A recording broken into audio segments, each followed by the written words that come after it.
Praise the Lord. இன்றைக்கு பொல்லாதவர்களை குறித்து தான் நம்ம பார்க்க போகிறோம். பொல்லாத மனுஷர் மேல் பொறாமை கொள்ளாதே, அவர்களோட இருக்கவும் விரும்பாதே என்று நீதிமொழிகள் 24:1 சொல்லப்பட்டிருக்கிறது. பொல்லாத மனுஷர்களை குறித்து நம்ம எரிச்சல் அடையக்கூடாது, நியாயக்கேடு செய்கிறவர்கள் மேல் பொறாமை கொள்ளக்கூடாதுன்னு சங்கீதம் 37:1 சொல்லப்பட்டிருக்கிறது. பொல்லாதவர்கள் அறுப்புண்டு போவார்கள், கர்த்தருக்கு காத்திருக்கிறவர்களும் பூமியை சுதந்திரித்துக் கொள்வார்கள் என்று சங்கீதம் 37:9 சொல்லப்பட்டிருக்கிறது. அதுலேயும் சாந்த குணமுள்ளவர்கள் பூமியை சுதந்திரித்து மிகுந்த சமாதானத்தினால் மகிழ்ச்சியாக இருப்பார்கள் என்று சொல்லப்பட்டிருக்கிறது. அப்புறம் கொடிய பலவந்தனான ஒரு துன்மார்க்கனை கண்டேன். அவன் தனக்கேற்ற நிலத்தில் முளைத்திருக்கிற பச்சையான மரத்தை போல் தலைத்தவனாக இருந்தான். ஆனாலும் அவன் ஒளிந்து போனான். அவனை பாருங்கள், அவன் இல்லை, அவனை தேடினேன், அவன் காணப்படவில்லை என்று சொல்லப்பட்டிருக்கிறது. உத்தமனை நோக்கி செம்மையானவனை பார்த்திரு, அந்த மனுஷனுடைய முடிவு சமாதானம் அப்படின்னு சொல்லி இந்த சங்கீதத்தில் 37 சொல்லப்பட்டிருக்குது. அதாவது எப்போவுமே உத்தமனாகவும் நீதிமானாகவும் இருக்கிறவங்களுடைய வாழ்வு எப்போவுமே சமாதானமான ஒரு முடிவை தான் நமக்கு தரும்.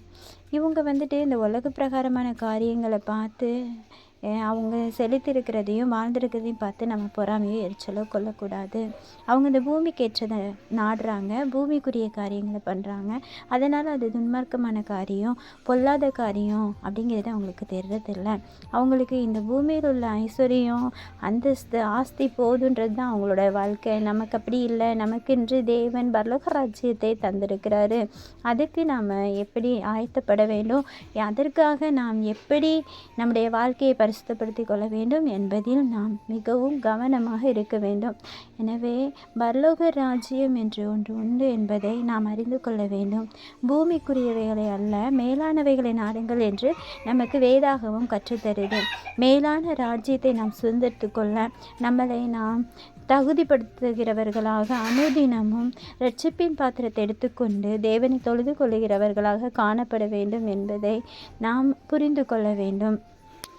இந்த உலக பிரகாரமான ஐஸ்வர்யம், ஆஸ்தியை தேடிக்கொண்டு போகாமல் நம்ம வரப்போகிற தேவனுடைய ராஜ்யத்திற்கு பாத்திரராய் மாறுவதில் ஆர்வம் காட்டுவோம்.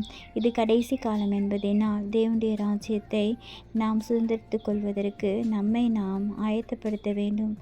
தேவனுடைய சமூகத்திற்கு மற்றவர்களையும் அழைத்து செல்ல ஆத்தும ஆதாயப்படுத்துகிறவர்களாய், மிகுந்த அறுவடை செய்தவர்களாய் தேவனுடைய ராஜ்யத்திற்கு நாம் செல்ல வேண்டும். இந்த உலகத்தில் உள்ள சொத்தையோ பணத்தையோ நாம் பரலோக ராஜ்யத்திற்கு எடுத்துகிட்டு போக முடியாது. ஆனால் விலையேற பெற்ற இந்த ஆத்துமாவை நம்மளால் கொண்டு போக முடியும். அதனால் தேவனுடைய ராஜ்யத்தை பற்றி அனைவருக்கும் சொல்ல நாம் தீவிரமாய் செயல்பட வேண்டும். கடந்து வந்த பாதைகளை பார்க்கும்போது எத்தனையோ பிரச்சனை, போராட்டம். ஆனால் நம்ம விட்டு நீங்காத நிரந்தரமான இயேசு கிறிஸ்து நமக்குள் இருக்கும்போது நம்ம கடந்த காரியங்களை விட்டு இனி வரப்போகிற ராஜ்யத்திற்கு ஆயத்தப்பட வேண்டும். எனவே தேவனுடைய ராஜ்யத்தை கட்டுவோம், தேவனுடைய ராஜ்யத்தை நாம் சுதந்திரித்து கொள்ளுவோம். உலகத்துக்குரியவைகளை அல்ல, தேவனுடைய ராஜ்யத்தையே நாம் நாட வேண்டும். தேவன் தாமே உங்களை ஆசீர்வதிப்பாராக. உங்களுக்கு இரக்கமும் சமாதானமும் பெருகக் கடவது. ஆமென்.